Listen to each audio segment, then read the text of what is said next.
ఆదాము ప్రక్కటెముకలలో నుంచి హవ్వ ఎలాగున తీయబడిందో యేసు క్రీస్తు యొక్క కలువరి రక్తములో నుంచి సంఘం ఏర్పరచబడింది.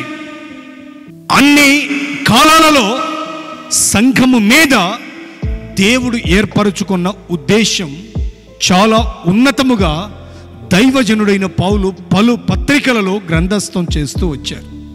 ఈ సంఘము యొక్క స్థితిగతులను ఎరిగిన దేవాతి దేవుడు సంఘముల అనేక మంది నూతన ఆత్మలను సమకూరుస్తూ ఈ సంఘము ద్వారా తన పనిని జరిగించుకుంటూ నశించిపోతున్న ఆత్మల భారముతో పరుగులెత్తుతున్న దైవ జనులకు సంఘ క్షేమాభివృద్ధిని బట్టి ఒకంత ఆనందాన్ని కలుగు. అయితే ఈ సంఘము పట్ల దేవుని ఉద్దేశం మొదటిగా నేను ఒక మాట ఈ రాత్రి మీకు జ్ఞాపకం చేస్తున్నాను. సంఘము క్రీస్తు వలె ఉండుట ఎదగాలని దేవుని ఉద్దేశం.